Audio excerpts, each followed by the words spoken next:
नमस्कार दोस्तों, स्वागत है आपके अपने चैनल परफेक्शन आईएएस में। आज का टॉपिक है सी पैक अर्थात चाइना पाकिस्तान इकोनॉमिक कॉरिडोर। इस इकोनॉमिक कॉरिडोर का मतलब ही है यहाँ पे कि चाइना के द्वारा पाकिस्तान में कई सारे मल्टी प्रोजेक्ट एक साथ पैरेलल चलाने का प्रयास किया जा रहा है, जिसका आरंभिक बजट की बात करें हम लोग तो लगभग $40 बिलियन के आसपास था और ये बजट बढ़ के अभी $60 बिलियन हो चुका है, लेकिन अभी भी ये प्रोजेक्ट पूरा कंप्लीट नहीं हुआ है।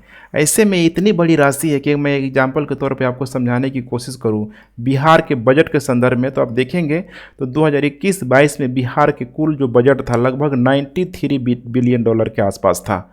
कुल मिला के देखेंगे तो चाइना ने अभी तक बिहार के बजट का 60 से 70% अधिक जो इन्वेस्टमेंट है पाकिस्तान में कर दिया है। अब पाकिस्तान में हो रहा है, चाइना के द्वारा किया जा रहा है, तो यह इंटरनेशनल रिलेशन का बहुत एक ज्वलंत टॉपिक बन जाता है और ऐसे में बीपीएससी मेंस यूपीएससी मेंस में प्रश्न पूछा जा सकता है। तो जब प्रश्न पूछा जाएगा तो एक अच्छा आंसर राइटिंग एग्जामिनर आप लोगों से उम्मीद करेगा, और एक अच्छा आंसर राइटिंग तब तक आप अच्छा नहीं कर पाएंगे जब तक ये कंप्लीट एनालिसिस के माध्यम से आप लोग ठीक है गुजर नहीं पाएंगे। और मैं आप लोगों को यही साथ सिखाने की कोशिश करूंगा, कंप्लीट एनालिसिस हर एक बिंदु को कवर कराऊंगा, जिससे कि इस टॉपिक से कोई भी प्रश्न आए तो आप उसको आसानी से हैंडल कर सकते हैं। तो बिल्कुल मेरे साथ बने रहिए।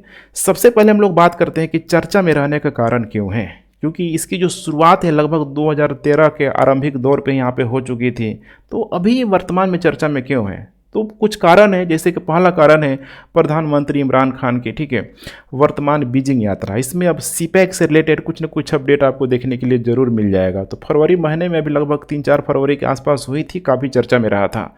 दूसरा कारण है तीसरे देश को लेके अभी तक देखिए फंडिंग क्राइसिस से माना जा रहा है कि ये सीपैक जो देख पा रहे हैं ना, ये इकोनॉमिक जो कॉरिडोर है जूझ रहा है लगभग $60 बिलियन, समझ रहे हैं ना। मतलब चीन ने जितने देशों को कर्ज दिया है, सबसे अधिक जो कर्ज की मात्रा अगर देखा जाए तो पाकिस्तान को ही दिया है इस चाइना पाकिस्तान इकोनॉमिक कॉरिडोर के माध्यम से बहुत सस्ते ऋण में।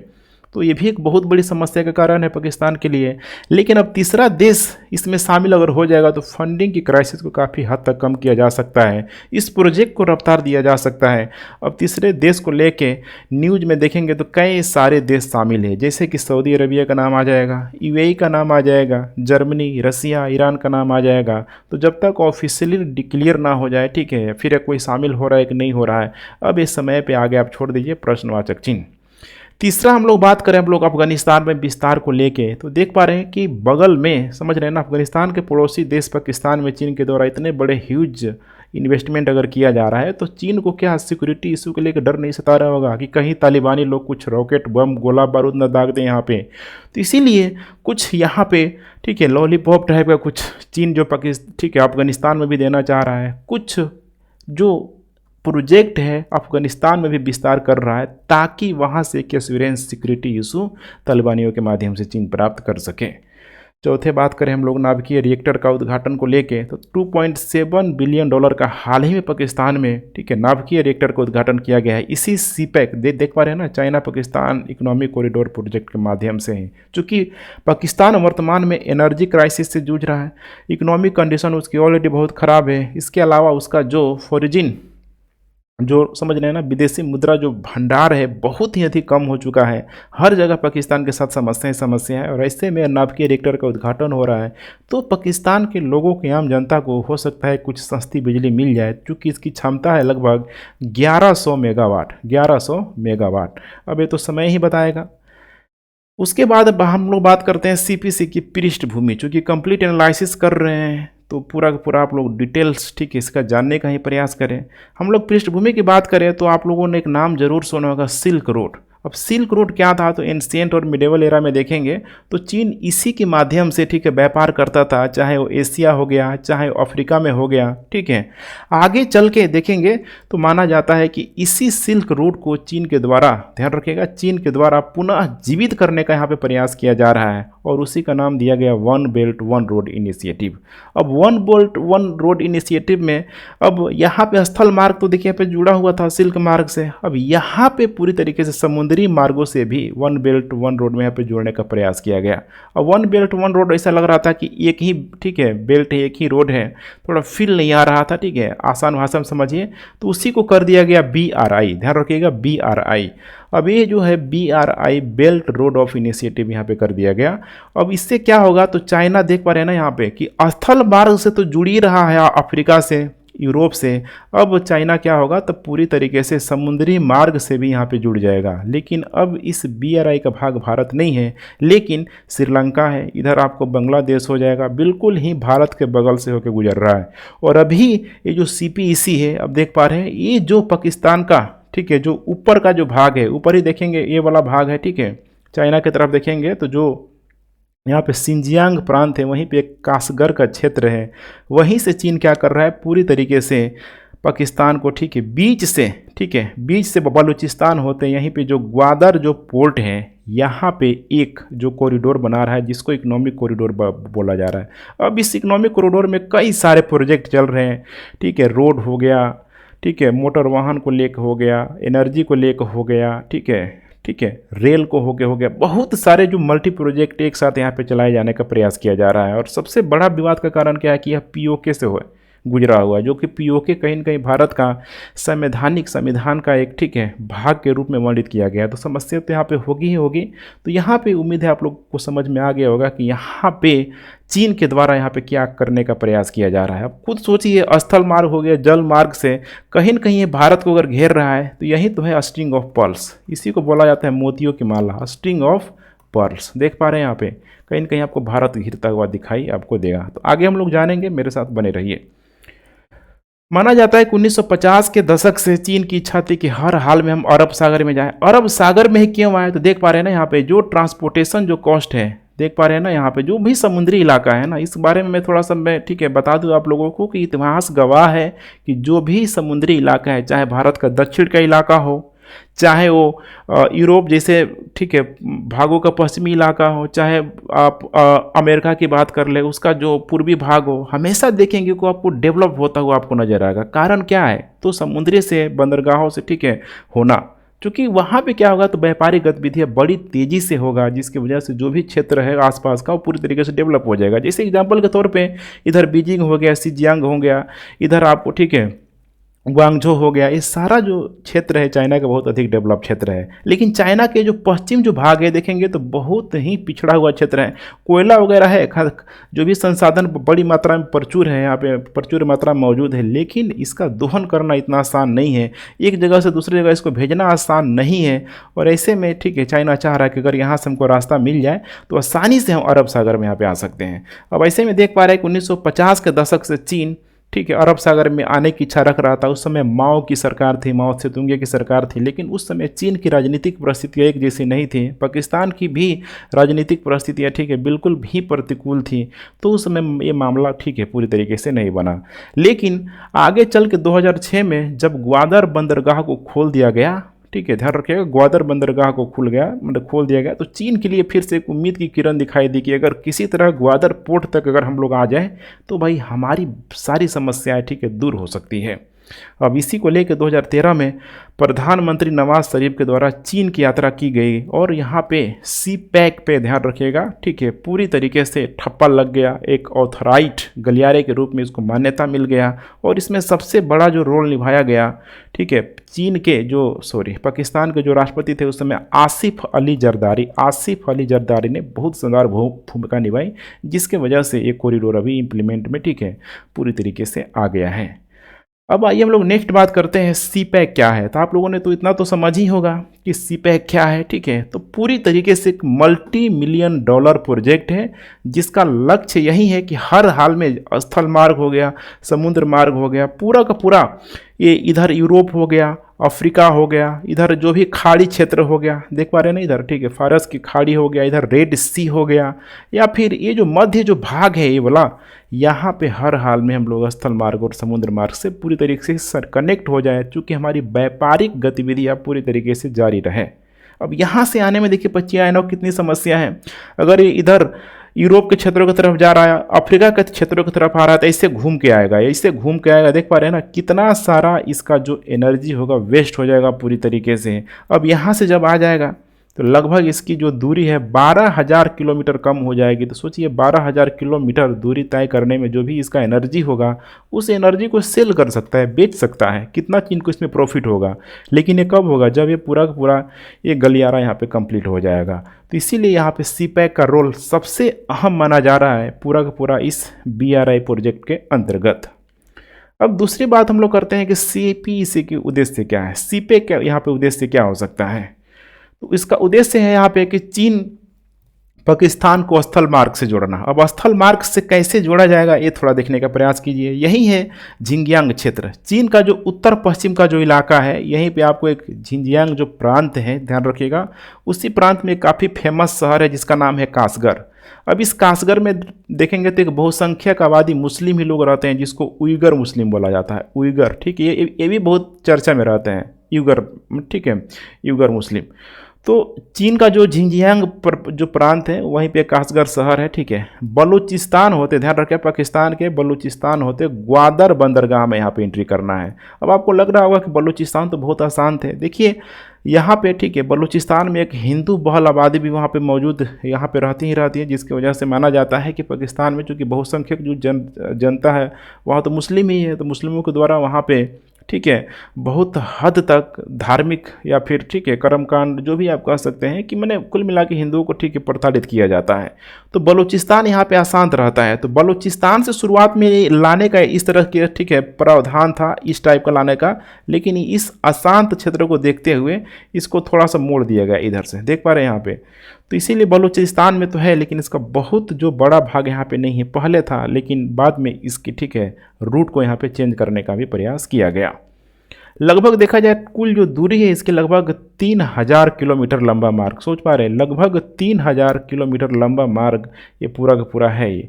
अब इसमें क्या क्या हो जा, तो पूरा का पूरा जो 3,000 किलोमीटर लंबा मार्ग का जोड़ने वाला जो भी बुनियादी ढांचा परियोजना हो गया, सब इसमें शामिल हो जाएगा। जैसे इस समझौते के तहत चीन पाकिस्तान की सहायता करेगा मोटर मार्ग में स्थल मार्ग पूरी तरीके से कंप्लीट कर लिया जाएगा, रेल होगा, हवाई अड्डा होगा, समुद्री संपर्क को पूरी तरीके से यहाँ पे बढ़ावा दिया जाएगा, पाइपलाइन, समझ रहे हैं ना कितना बड़ा इंपॉर्टेंट यहाँ पे फैक्टर है। देख पा रहे हैं अभी, मतलब एनर्जी कितना महंगा हो गया है यूरोप में, क्योंकि सारा जो पूरी तरीके से, ठीक है, यूरोप के क्षेत्रों में जो इंपोर्ट होता था, समझ रहे हैं ना, वो रसिया से होता था, लेकिन रसिया यूक्रेन के माध्यम से ये पाइपलाइन पूरी तरीके से यहाँ पे डिस्टर्ब कर दिया गया है। देखिए यूरोप में भी कितना महंगा एनर्जी हो गया है, कितना बड़ा रोल है, समझ रहे हैं, इस पाइपलाइन का।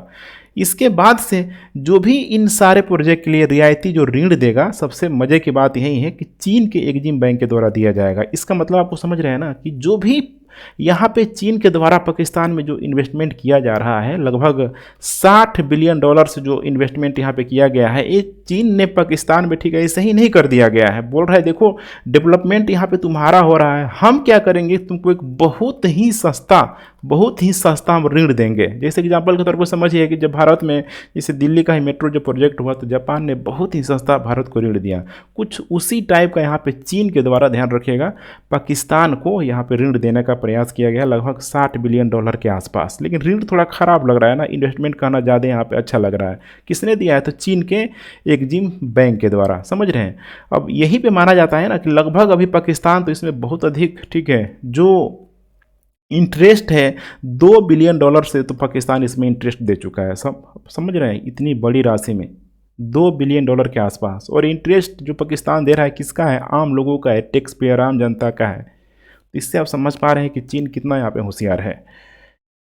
उसके बाद नेक्स्ट यहाँ पे CPEC का नया समझौता क्या है? तो देखिए नया समझौता के तहत पूरा का पूरा जो चीनी निवेश को हर हाल में बढ़ावा देना है, औद्योगिक क्षमता को यहाँ पे बढ़ावा देना है। चीनी निवेश अब देखिए आएगा ना, यहाँ पे चीनी निवेश आएगा तो स्वाभाविक सी बात है कि जो इंडस्ट्रियल जो कैपेसिटी है पूरी तरीके से बढ़ने लग जाएगा। यहाँ पे देख पा रहे हैं ना, बहुत सारे जो प्रोजेक्ट हैं, कोल वाला प्रोजेक्ट है, हाइड्रो है, सोलर है, विंड है, इसके अलावा हाईवे रूट है, सब यहाँ पे पूरा जो पाकिस्तान है, ठीक है, पूरे पाकिस्तान में, ठीक है, बहुत अच्छा खासा आपको एक मल्टी प्रोजेक्ट का जाल देखने के लिए मिलेगा।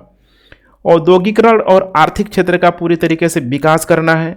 सार्वजनिक और निजी दोनों क्षेत्रों में पहल की यहाँ पे निगरानी करना है। और इसके लिए खासकर सिक्योरिटी इशू के लिए तो 2020 में ही अगर आप देखेंगे तो पाकिस्तान की संसद ने एक विधेयक भी पारित किया था, जिसमें साफ साफ बोला गया था कि जो भी प्रोजेक्ट चीन के द्वारा चलाया जा रहा है, चाहे वो यहाँ पे पब्लिक सेक्टर में हो, चाहे यहाँ पे निजी क्षेत्र में हो, हर जगह पाकिस्तान आर्मी के द्वारा पूरी तरीके से उसकी सुरक्षा दी जाएगी।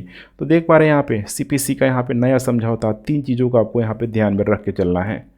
उसके बाद बात कर रहे हैं हम लोग सीपीसी के 3 प्रमुख घटक। तो इसमें 3 जो प्रमुख घटक है, सबसे पहले औद्योगिक और बुनियादी ढांचे के विकास की सुविधा हर हाल में मुहैया कराना है। पश्चिमी चीन और पाकिस्तान के तटीय बंदरगाहों के बीच संपर्क को बढ़ावा देना है। ध्यान रखिएगा कैसे देना है, तो आधुनिक परिवहन और दूरसंचार नेटवर्क के माध्यम से। अब पश्चिमी चीन देख पा रहे हैं ना, ऊपर का जो इलाका है यही है पश्चिमी चीन और पाकिस्तान के तटीय बंदरगाहों के बीच। अब जो भी ये तटीय बंदरगाह है ये यहीं पे नीचे मिल जाएगा आपको, ग्वादर बंदरगाह। पूरा का पूरा जो कनेक्टिविटी है हर हाल में यहाँ पे स्ट्रॉन्ग करना है। माने अगर यहाँ पे ग्वादर बंदरगाह है तो हो यहाँ पे ठीक है स्पेशल जोन के रूप में पूरी तरीके से इसको डेवलप किया जाए, जिसमें व्यापार, आर्थिक क्रियाकलाप हो गया, उत्पादन हो गया, अन्य व्यावसायिक गतिविधियों को पूरी तरीके से प्रोत्साहन दिया जाए। पूरी तरीके से रोड हो गया, रेल हो गया, ठीक है, एयरपोर्ट हो गया, हर तरह से इसको क्या किया जाए, कनेक्टिंग यहाँ पे कर दिया जाए। तो समझना है इस चीज़ को। उसके बाद ग्वादर क्षेत्र में चीन को विशेष आर्थिक क्षेत्र विकसित करने की अनुमति देना, जैसे कि मैंने बताया अभी यही है। देख पा रहे हैं ना यहाँ पे जहाँ जहाँ स्टार लगा हुआ है ये है स्पेशल इकोनॉमिक जोन। अब यहाँ पे बिल्कुल ये स्पेशल इकोनॉमिक जोन है, लॉजिस्टिक हब के रूप में डेवलप किया जाएगा, जिसके वजह से आर्थिक क्रियाकलाप, व्यापार, उत्पादन, सारे ही चीज़ों को समझ रहे हैं ना यहाँ पे बढ़ावा देने की यहाँ पे कोशिश किया जाएगा। उसके बाद नेक्स्ट है यहाँ पे पाकिस्तान के लिए गलियारे का महत्व क्या होगा। अब पाकिस्तान के लिए तो अभी तो आप लोगों को लग रहा होगा कि बहुत अधिक फ़ायदा ही फ़ायदा है, लेकिन अभी थोड़ा हम लोग एनालिसिस करने का प्रयास करते हैं कि पाकिस्तान के लिए इस गलियारे का महत्व क्या है। देखिए उत्तर और दक्षिण को जोड़ना, ये पूरी तरीके से अब यहाँ से अगर ट्रेन अगर चल रही है, देख पा रहे हैं ना, यहाँ से अगर ट्रेन चल रही है तो ग्वादर पोर्ट तक आ रहा है, तो पूरा उत्तर और दक्षिण जो पाकिस्तान है अपने आप में ठीक है जुड़ ही गया। अर्थात रेल और सड़क नेटवर्क से जुड़ने के बाद निवेशक और आम लोगों के लिए यात्रा क्या हो जाएगा, आसान हो जाएगा। जो भी निवेश कर रहा है, यहाँ प्रोजेक्ट चल रहा है, यहाँ चल रहा है, यहाँ चल रहा है, अब इनको आवागमन में कोई समस्या नहीं होगा। दूसरी बात है यहाँ पे राजस्व उत्पन्न होगा। तीसरी बात है यहाँ पे रोजगार का सृजन होगा। अब बिल्कुल यहाँ पे नई चीज़ है कि राजस्व उत्पन्न होगा, क्योंकि अब राजस्व उत्पन्न कब होगा, जब पूरा पूरा इंप्लीमेंट हो जाएगा। जैसे दिल्ली मेट्रो प्रोजेक्ट की हम लोग बात कर रहे हैं, देखिए इतने लंबे समय तक भारत ने कहीं न कहीं ठीक है जापान को पे तो किया ही किया, लेकिन उतने लंबे समय तक ठीक है पे करने के बाद इतना बड़ा इंफ्रास्ट्रक्चर दिल्ली में डेवलप हो गया, तब जाके धीरे धीरे ये फायदे में आई होती। ये राजस्व जो उत्पन्न होगा ना, ये एक लॉन्ग टर्म प्लान है, ध्यान रखिएगा, लॉन्ग टर्म प्लान है, इंस्टेंट नहीं हो सकता है। रोजगार का सृजन की बात करें बिल्कुल सही है, लेकिन इसमें अधिक फायदा किसको मिल रहा है, चीनी कंपनियों को मिल रहा है, चीन के लोगों को मिल रहा है, क्योंकि स्किल उनके पास है, एजुकेशन वेल ट्रेन, ठीक है, जो भी प्रोफेशनल लोग हैं सब चीन से यहाँ पे आ रहे हैं, तो रोज़गार तो मिल रहा है। लगभग माना जा रहा है कि 23 लाख के आसपास इसमें रोज़गार है, जिसमें सबसे अधिक जो संख्या है, खासकर अच्छे अच्छे जो जॉब तो समझ रहे हैं ना, मतलब अच्छे अच्छे जो पद है उसमें चीनी लोग यहाँ पे मौजूद है। तो रोज़गार मिला, लेकिन किसको मिला, अधिक से अधिक चीन के लोगों को मिला। तो ये भी एक बहुत बड़ी समस्या है कारण है पाकिस्तान के लिए। उसके बाद यहाँ पे ग्वादर को वैश्विक बंदरगाह शहर बनाना, अर्थात मैंने इसको समझ रहे हैं ना, मतलब सिंपल भाषा में बोला जाए तो हर हाल में जो चीन चाह रहा है कि भाई ये हमारी बपौती हो जाए, ठीक है, जो मन करे वो हम यहाँ पे करें, इतना ग्वादर को डेवलप कर दें कि एक पूरा का पूरा एक वैश्विक बंदरगाह के रूप में डेवलप हो जाए। जैसे कि पनामा नहर हो गया, ठीक है, स्वेज कैनाल हो गया, देखिए वहाँ पे कितना अधिक ह्यूज ट्रैफिक आपको देखने के लिए मिलता है। वैसे ही यहाँ भी चाह रहा है, क्योंकि यहाँ पे जब हो जाएगा तो इधर चाहे हम लोग मध्य भाग की बात करें या फिर जो ठीक है मध्य एशिया की बात कर ले, इधर दक्षिण पूर्वी एशिया की बात कर ले, पूरा का पूरा एक सेंट्रल जोन के रूप में डेवलप होने लगेगा। दक्षिण एशिया में सबसे व्यस्त शिपिंग बंदरगाह के रूप में डेवलप करने की इसकी योजना है। दक्षिण और मध्य एशिया के बाजारों से जोड़ने वाले वाणिज्य केंद्र के रूप में स्थापित होना चाहता है। अब यहाँ से कोई भी सामान है अगर ग्वादर पे ला लिया तो यहाँ से लाने के बाद सीधे जो चीन है इधर अफ्रीका की तरफ भेज सकता है, यूरोप की तरफ भेज सकता है, समझ रहे हैं। तो मध्य भाग में बहुत इंपॉर्टेंट है, इससे हर हाल में चीन को यहाँ पे फ़ायदा मिलेगा ही मिलेगा।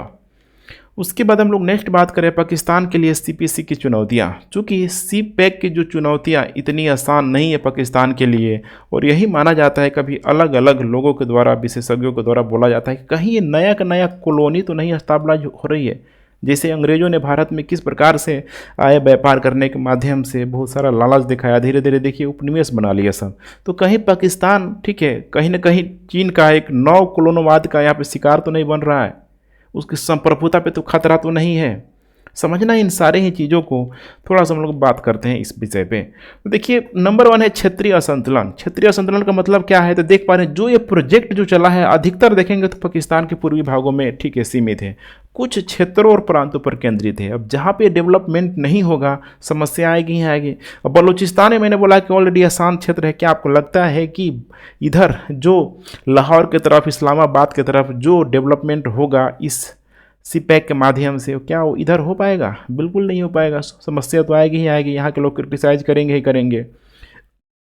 उसके बाद बलूचिस्तान पाकिस्तान के लिए एक अलग ही चैलेंज यहाँ पे रोल प्ले करेगा। चूँकि अफगानिस्तान में तो चीन ने मामला सॉल्व कर लिया कि भाई अफगानिस्तान में हम कुछ हद तक कुछ प्रोजेक्ट देखें, वहाँ पे सिक्योरिटी इश्यू के लिए अपने श्योर कर सकते हैं। लेकिन बलूचिस्तान में क्या होगा ये कहना अभी जल्दीबाजी होगी। तीसरा कारण है यहाँ पे ऋण जाल को लेके। IMF ने ऑलरेडी बोला हुआ है, देख पा रहे हैं आप, IMF ने ऑलरेडी बोला हुआ है कि चीन के कुल विदेशी ऋण का 27.4% जो हिस्सा है सिर्फ और सिर्फ यहाँ पे पाकिस्तान में है। तो इसी से आप अंदाज़ा लगा सकते हैं कि पाकिस्तान की जो स्थिति है कितनी खराब होते जा रही है। कहीं न कहीं डेप्ट जो ट्रैप है जो चीन के द्वारा आए, तो बहुत पहले का खेल है चीन, ठीक है, मैंने चीन के बहुत पहले का एक खेल है। कहीं डेप्ट ट्रैप में तो पाकिस्तान ऑलरेडी फंस तो नहीं चुका है, चूँकि अमाउंट बहुत बड़ी है पाकिस्तान के लिए।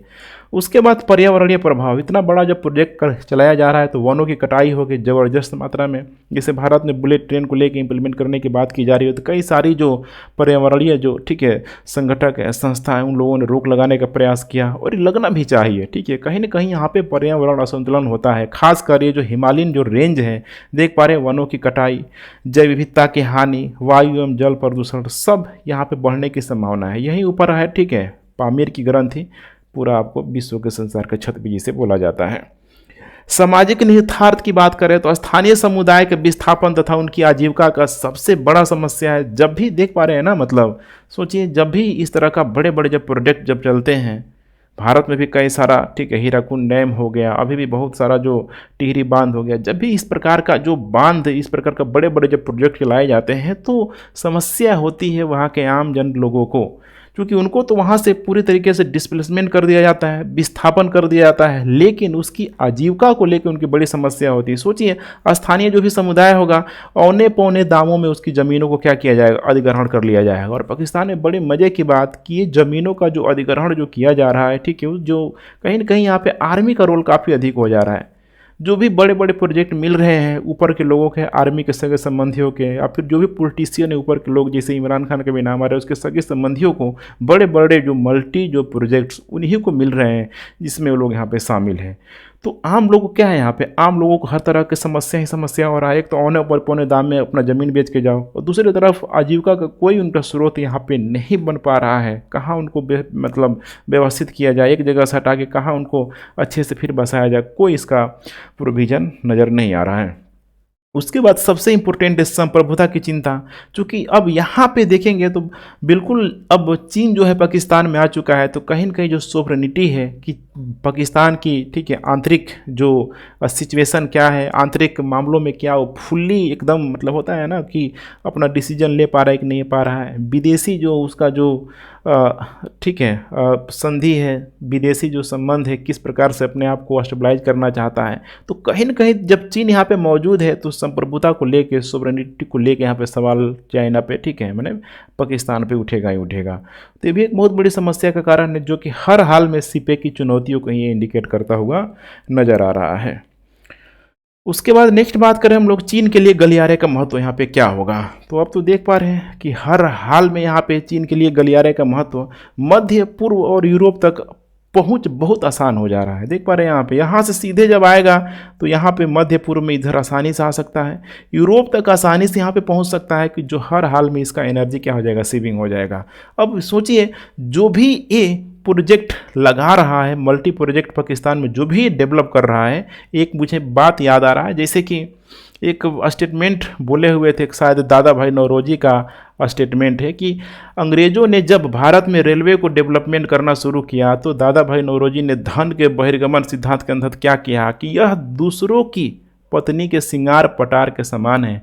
अर्थात अंग्रेज अगर भारत पे अगर रेल चला रहे हैं तो उस रेल के माध्यम से देखा जाए तो जो रेल ब्रिटेन में जो बना था और जो रेल भारत में बन रहा, इसमें बजट में बहुत अंतर था। 10 गुना अधिक यहाँ पे चार्ज वसूला गया, सोचिए ब्रिटेन से।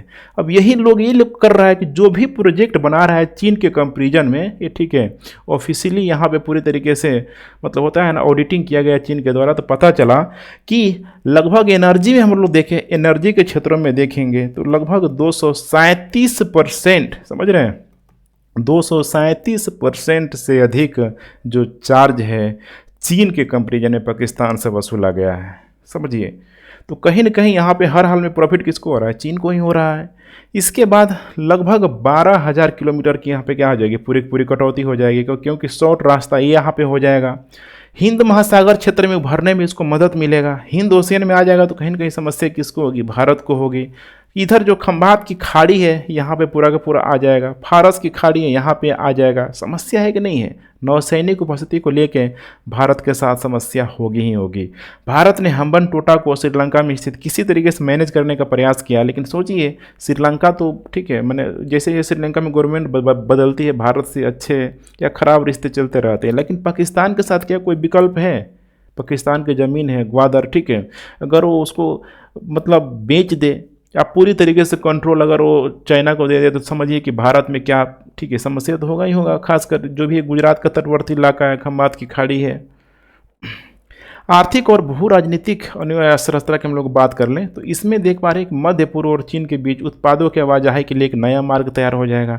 जब नया मार्ग तैयार हो जाएगा तो चीन ऑलरेडी सामानों को, चूँकि पता है कि चीनी सामान बनने में समय मतलब टाइम कितना लगता है, या फिर चीनी सामान बनाने में जो चीन जो लो क्वालिटी का जो सामान बनाता है उसमें टाइम उसको कितना लगता है, बहुत टाइम कम लगता है।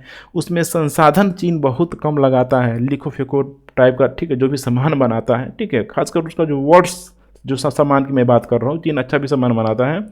तो इसमें क्या होगा कि कोई भी उसका कॉम्पिटिटर, सोचिए क्या हो पाएगा, भारत जैसे या कोई भी विकासशील देश चीन का इस मामले में कोई कॉम्पिटिटर दे पाएगा। ठीक उसी तरीके से है जैसे कि अंग्रेज़ों ने जब, ठीक है, औद्योगिकरण करना शुरू किया तो कच्चे मालों को ले जाके लोग अंग्रेज सब, ठीक है, ब्रिटेन में पूरी तरीके से तैयार माल तैयार करके जब भारत में लाता था तो क्या औद्योगिकरण से उन वस्तुओं को भारत का जो बाजार था, भारत का जो छोटा मोटा कुटीर लघु उद्योग था, क्या चैलेंज देने के लिए तैयार था? बिल्कुल नहीं था, जिसकी वजह से धराशायी हो गया।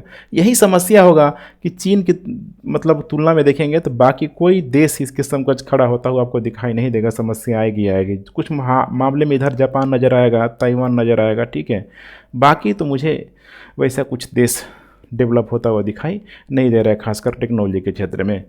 इसके बाद चीन पाकिस्तान द्विपक्षीय संबंध भी क्या होगा, यहाँ पे पूरी तरीके से मजबूत होगा ही होगा।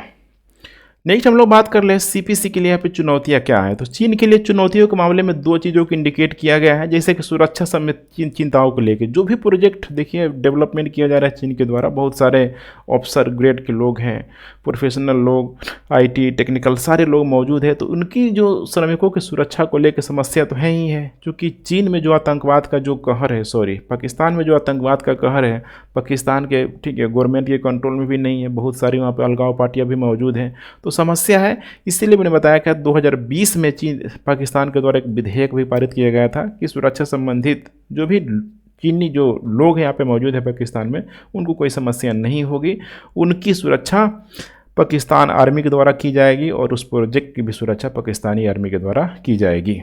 राजनीतिक विरोध यहाँ पे कुछ हद तक देखने के लिए मिला, जैसे कि कुछ राजनीतिक दलों एवं समूहों द्वारा इसका विरोध किया गया, जो पारदर्शिता की कमी तथा पाकिस्तान की संप्रभुता पर सवाल उठा रहे हैं कि पारदर्शिता ये वही पारदर्शिता है जो कि कितना अधिक, समझ रहे हैं ना, कितना अधिक जो भी प्रोजेक्ट्स हैं, इस प्रोजेक्ट में खर्च कितना कर रहा है चाइना, अपने यहाँ कितना खर्च किया है, बाकी उसी टेक्नोलॉजी को बनाने में अन्य देशों में कितना लगता है, पाकिस्तान में इतना भाई पैसा क्यों अधिक वसूला जा रहा है, क्योंकि उसमें कहीं ना कहीं एक ऋण जो है देना पड़ रहा है पाकिस्तान के लोगों का, पाकिस्तान की सरकार का। मैंने अभी आप लोगों को बताया हुआ था पाकिस्तान की संप्रभुता को लेके, क्योंकि यहाँ पे एक बहुत बड़ा प्रश्न किसी भी, समझ रहे हैं ना, स्वतंत्रता देश के लिए एक संप्रभुता का बहुत बड़ा प्रश्न है जब इस तरह से कोई थर्ड पार्टी देश, ठीक है, किसी देश के अंदर घुस जाता है। तो उसके बाद नेक्स्ट यहाँ पे सीपीसी पर भारत का रुख यहाँ पे क्या हो सकता है।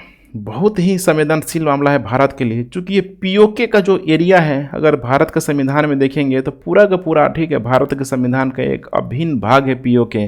और वैसे में खुद ये पाकिस्तान का भी नहीं है, और खुद पाकिस्तान का जब नहीं है और किसको दे रहा है, चाइना को दे रहा है। मतलब इसमें एक मंडल सिद्धांत का कॉन्सेप्ट आप इसे लगा सकते हैं। जैसे मंडल सिद्धांत में क्या था कि कोई भाई राष्ट्र, ठीक है, मजबूत अगर हो रहा है, कोई जो कमज़ोर देश है, देख पा रहे हैं ना, अगर वो उसका पूरा का पूरा देख पा रहे हैं यहाँ पे, अगर दुश्मन है तो क्या करो भाई, उसके जो भी मजबूत देश है उसका जो दुश्मन है उससे जाके क्या कर लो, सीधे दोस्ती कर लो। होता था ना, मित्र, इधर मित्र था, इधर क्या था, शत्रु था। फिर इधर क्या आ जाता था, आपका मित्र आ जाता था, शत्रु आ जाता था, तो शत्रु फिर से क्या हो जाएगा, मित्र हो जाएगा। समझ रहे हैं। तो यही मामला यहाँ पे इम्प्लीमेंट करने की कोशिश की जा रही है कि पाकिस्तान को तो लगता है कि भारत को हम डिफीट नहीं कर पाएंगे, भारत बड़ी तेज़ी से यहाँ पे, ठीक है, उभर रहा है, मजबूत हो रहा है, तो क्यों ना इसे पूरी तरीके से फंसा दिया जाए, चीन को पूरी तरीके से कंट्रोल में दे दिया जाए, आपस में लोग लड़ते रहेगा। समस्या तो है, सबसे बड़ा समस्या है भारत के लिए संप्रभुता और क्षेत्रीय अखंडता के खिलाफ, क्योंकि भारत हमेशा ही इसके लिए लड़ता आया है, चाहे बात कर लें हम लोग अंग्रेजों की। ठीक है, पीओके के गिलगिट बाल्टिस्तान से होकर ये कॉरिडोर पास कर रहा है, जिसमें पाकिस्तान ने किसी भी प्रकार का ठीक है, मैंने परमिशन भारत से नहीं लिया। और तो और चीन को सब पता है, लेकिन चीन ने भी भारत से कोई किसी प्रकार का परमिशन नहीं लिया है। समस्या है कश्मीर घाटी के लिए यह वैकल्पिक आर्थिक सड़क मार्ग हो सकता है। सोचिए यहाँ से जा रहा है तो ये दूरी कितनी है, खुद सोचिए ये दूरी। और ये जो ये आप देख रहे हैं, ये भौगोलिक रूप में अगर देखें तो भारत में तो मौजूद है, लेकिन अगर, समझ रहे हैं ना, अगर इन रास्तों के दृष्टिकोण से आप देखेंगे, ठीक है, तो पूरी तरीके से इसका जो आसान जो रास्ता आपको पाकिस्तान से आपको दिखाई देगा। तो समस्या है कि नहीं है, कश्मीर घाटी के लिए वैकल्पिक आर्थिक सड़क संपर्क बहुत तेज हो जाएगा। फिर यहाँ पे आतंकवाद, ठीक है, अलगाववाद जैसी समस्या को देखने के लिए मिल जाएगा। यदि सीपीसी यहाँ पे सफल हो जाता है, सीपैक सफल हो जाता है, तो अंतर्राष्ट्रीय स्तर पर पाकिस्तानी क्षेत्र की मान्यता को और सशक्त मतलब मान्यता मिलेगा। हर हाल में जब यूएन में जाएगा तो बोला जाएगा कि देखो भाई अब तो पाकिस्तान को ही दे दो, अभी तक तो मामला फंसा हुआ है। तो समस्या है ये भारत के लिए।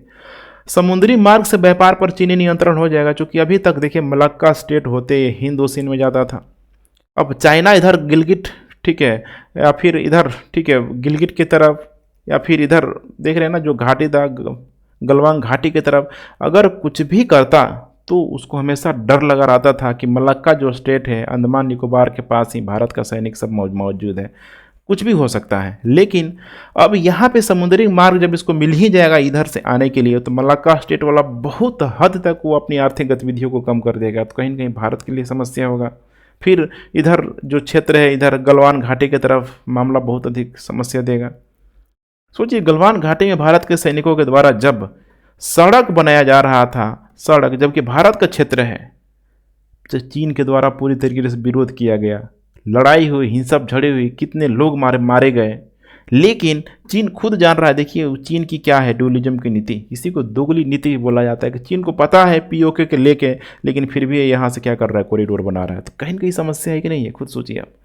तो समुद्री मार्ग से व्यापार पर चीनी नियंत्रण, चीन की मोतियों की माला, ठीक है, देख पा रहे हैं ना, पूरा का पूरा अभी मैंने आपको समझाया था, स्ट्रिंग ऑफ पल्स यहाँ पे पहल है, जो कहीं न कहीं देखा जाए तो भारत का जो लुक ईस्ट पॉलिसी का पूरी तरीके से हनन कर रहा है। लुक ईस्ट पॉलिसी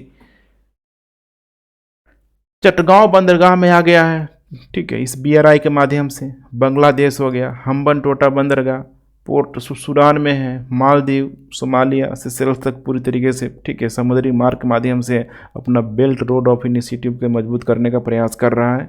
ठीक है, बीआरआई और चीनी प्रभुत्व का व्यापार में सशक्त यहाँ पे नेतृत्व, ये भी बहुत बड़ी समस्या है। बीआरआई बेल्ट रोड इनिशिएटिव में चीन का प्रभुत्व सबसे सशक्त नेतृत्व के रूप में यहाँ पे दिखाई दे रहा है। तो कहीं ना कहीं देखिए भारत के लिए बहुत ही बड़ा ये चैलेंज यहाँ पे, ठीक है, हो ही रहा है। अब बात करते हैं भारत के रुख के निहितार्थ यहाँ पे क्या हो सकता है। तो चीन भारत संबंध सबसे अधिक प्रभाव होगा, लेकिन यहाँ पे चूंकि कोई भारत और चीन के मामले में कोई इथिक्स नहीं है, कोई इमोशन नहीं, यहाँ पे सिर्फ और सिर्फ एक ही चीज़ है, वो है यहाँ पे इंटरेस्ट। कितना किसका अधिक इंटरेस्ट है, किसका किसका अधिक बेनिफिट है। तो यहाँ पे बहुत ही भारत को फूंक फूंक के कदम उठाना पड़ेगा कि चीनी भारत संबंध, मतलब ये ऐसा पड़ोसी देश है चीन भारत का, ना तो भारत ठीक है चीन के बिना रह सकता है और चीन के साथ भी नहीं रह सकता है। तो एक बैलेंस अप्रोच यहाँ पे लगा के ही चलना होगा। चीन के बड़े पैमाने पर यहाँ पे जो भी निवेश हो रहा है पाकिस्तान में, सोचिए क्या गलत कर रहा है कि सही कर रहा है। एक समय था जब पाकिस्तान भी अगर देखा जाए तो फ्री का माल होता है ना, हराम की कमाई खूब खाया अमेरिका से। क्या वो चल पाया? परमाणु बम तो किसी तरीके से बना लिया, लेकिन वो भारत के लिए खतरे की घंटी हो गया। यही चीज़ तो कर रहा है चीन। चीन फिर से उसे कर्ज खिला के अगर उसे मोटा बना रहा है पाकिस्तान को, तो कहीं ना कहीं ये दो सशस्त्र परमाणु शत्रुओं के बीच संघर्ष की स्थिति को और क्या कर रहा है, बढ़ा रहा है चीन। खुद सोचिए। उसके बाद दक्षिणी एशियाई क्षेत्र में भारत के व्यापक हितों के लिए कहीं ना कहीं क्या कर रहा है, खतरा बन रहा है। तो जब खतरा बनेगा इसमें, तो देख पा रहे हैं ना, जैसे कि हुआ था धुरी राष्ट्र सेकेंड वर्ल्ड वार में मित्र राष्ट्र हुआ था, उसी प्रकार से चीन पाकिस्तान धुरी का भी यहाँ पे क्या हो रहा है, निर्माण हो रहा है, जो भारत के लिए किसी भी दृष्टिकोण से सही नहीं है। पाकिस्तान का उदय यहाँ पे एक मतलब कह सकते हैं कि अगर पाकिस्तान अगर अस्टेबिलिटी आए, होता है ना, पड़ोसी अगर अच्छा हो जाए ना तो कोई समस्या यहाँ पे रहती नहीं रहती है। पड़ोसी में अगर स्टेबिलिटी आएगी तो आपको चैन से सोने भी देगा। लेकिन ये पाकिस्तान समझ रहे हैं, भारत का चूंकि जन्म जात ही दुश्मन है, तो यहाँ पे जब फाइनेंशियली स्टेबिलिटी आती है तो ये आतंकवाद को और अधिक बढ़ावा देने लग जाता है। समस्या होगा ही होगा। तो पाकिस्तान का तो उदय हो रहा है सीपैक के माध्यम से, आर्थिक समृद्धि में इसे तेजी लाने की क्षमता है। लेकिन हाँ, भारत के लिए समस्या है। चीन की सहायता से आर्थिक रूप से मजबूत होने वाली पाकिस्तान की भारत के साथ आर्थिक सहयोग को गहरा करने में बहुत यहाँ पे कम दिलचस्पी होगी, क्योंकि पाकिस्तान जितना मजबूत होगा ये अपने पड़ोसी को भारत को देख नहीं पाएगा। फिर से कश्मीर विवाद का तेज होना, चीन के दखल की संभावना बहुत अधिक बढ़ जाएगी। पाकिस्तान को अफगानिस्तान में रणनीतिक बढ़त हासिल हो जाएगी, क्योंकि वहाँ पे अफगानिस्तान में बिल्कुल सरकार बदल चुकी है। समस्या यहाँ पे आएगी। भारत को सुरक्षा चिंताएं भी भारत के लिए उतनी ही अधिक मतलब कह सकते हैं कि समस्या देने वाली है। खासकर पीओके में हो गया, घाटी वाले क्षेत्रों में हो गया, राजस्थान के क्षेत्रों की तरफ हो गया। भारत के खिलाफ इसका हर हाल में आतंकवाद का पूरी तरीके से इस्तेमाल भी कर सकता है। ठीक है, अब भारत के लिए आगे की राह क्या हो सकता है? तो सबसे बड़ा देखिए यहाँ पे जो गलती माना जाता है कि नेहरू के द्वारा किया गया, वो गलती यहाँ पे दोबारा नहीं दोहराना है। ठीक है, पीओके के लिए यहाँ पे ठोस योजना, ध्यान रखिएगा, पीओके के लिए ठोस योजना भारत को बनाना ही पड़ेगा, अदरवाइज ये भी हिस्सा परमानेंटली चला ही जाएगा भारत के हाथ से। बलूचिस्तान को लेकर भारत को हमेशा एक्टिव रहना चाहिए कि बलूचिस्तान में राजनीतिक गतिविधियां किस प्रकार से करवट ले। जैसे कि अगर हम लोग बात करें पीओके में, तो देखिए पीओके के लेके या फिर कश्मीर घाटी को लेकर पाकिस्तान कितना एग्रेसिव रुख अपनाता है। तो यहाँ पे चेक एंड बैलेंस का मामला हो सकता है अगर भारत बलूचिस्तान में ठीक है अपना राजनीतिक गतिविधियों को बढ़ाना शुरू कर दे। इसके अलावा भारत यहाँ पे जो BCIM है, बांग्लादेश चीन भारत में व्यापार आर्थिक गलियारा को और मजबूत बनाए, ये BRI का एक अच्छा रोल हो सकता है। ध्यान रखिएगा, यहाँ पे चीन चूंकि शामिल है, लेकिन चूंकि बांग्लादेश भी है, भारत भी है, म्यांमार है, आर्थिक गलियारा का एकदम बिल्कुल ये सही तरीके से ठीक है मैनेजमेंट करने की कोशिश करे। जितना हो सके इकोनॉमिकल एक्टिविटी को भारत यहाँ पे बढ़ाए। चाबहार बंदर का यहाँ पे उपयोग करें, जो कि ईरान में चाबहार बंदरगाह तो मिला है कमर्शियल चीज़ों के लिए, ठीक है, लेकिन क्या सैन्य गतिविधियों को रख सकता है? भारत नहीं रख सकता है। लेकिन चीन की कोई गारंटी नहीं कि ग्वादर में वो क्या करेगा। तो चाबहार बंदर का उपयोग करें। भारत पाकिस्तान के साथ अपने संबंधों को सुधारने का प्रयास ठीक है कर सकता है। अब ये आपको लग रहा है कि क्या कर रहा है? कहने का कारण यही है ना, देखिए जब अंग्रेज लोग जब बांट के गया जब भारत को, तो देखिए ऐसे लोग बांट के गया कि भारत मध्य एशिया के क्षेत्रों से ऊपर से जा ही नहीं सकता है। सोचिए दूरी कितना है यहाँ से, मतलब कश्मीर से जितना दिल्ली आने में समय लगता है उतना दूरी में तो आदमी इधर आप मध्य एशिया में पहुँच जाएंगे। लेकिन फिर भी समस्या है। क्यों? क्योंकि ऊपर पाकिस्तान है, पीओके का क्षेत्र है, समस्या तो है यहाँ पे। तो भारत पाकिस्तान के साथ अपने संबंधों को सुधारने का प्रयास, अगर ठीक है भारत इसमें कामयाब हो जाता है, पाकिस्तान इसमें सपोर्ट करता है, तो मध्य एशिया के लिए पाकिस्तान कुछ भूमि मार्ग प्रदान कर सकता है, जिससे कि मध्य एशिया से भारत का अच्छा खासा इन सारे क्षेत्रों से यहाँ पे व्यापार हो सके। देख पा रहे हैं जितना दूरी इधर दिल्ली आने में नहीं लगेगा, वहाँ तो आप मध्य एशिया में चले जाएंगे। तो ये भी एक विकल्प हो सकता है। सारी संभावना को आप लोगों को बता के चलना है। उसके बाद एशिया अफ्रीका ग्रोथ कॉरिडोर, यहाँ पे जो कि भारत जापान आर्थिक सहयोग हेतु जो समझौता है, इसका भारत अच्छे से लाभ ले। एशिया अफ्रीका ये यही ग्रोथ है। देख पा रहे हैं यहाँ पे हर हाल में कहीं न कहीं ये जो चीन की जो BRI है, इसको ये ठीक है बहुत अधिक हद तक इसको ठीक है चेक एंड बैलेंस कर सकता है। क्वाड के मामले में जो भी यहाँ पे जापान है, ऑस्ट्रेलिया है, भारत है, देख पा रहे हैं यहाँ पे, तो यहाँ पे क्वाड की यही पहल है कि भाई क्वाड को और मजबूत किया जाए। क्वाड भारत को बोलता है कि देखो भाई ठीक है, चिंता नहीं मत करो, तुम इसका प्रयोग करो, ब्लू डॉट नेटवर्क तुम प्रयोग करो। इसे संयुक्त राज्य अमेरिका द्वारा बढ़ावा दिया जा रहा है, जिसके माध्यम से ध्यान रखिएगा PPP पब्लिक प्राइवेट पार्टनरशिप जैसे जो भी इंफ्रास्ट्रक्चर है उसको यहाँ पे ठीक है बढ़ाने पे बल दिया जा रहा है, चाहे शिपिंग हो, रोड हो, सारे ही चीज़ों को यहाँ पे बढ़ावा देने का प्रयास किया जा रहा है इंडो पैसिफिक क्षेत्र में। तो इंडो पैसिफिक क्षेत्र में भाई ये तुम्हारा ये वाला एरिया हो जाएगा, यहाँ पे अच्छा खासा अपना बढ़त हासिल कर सकते हो।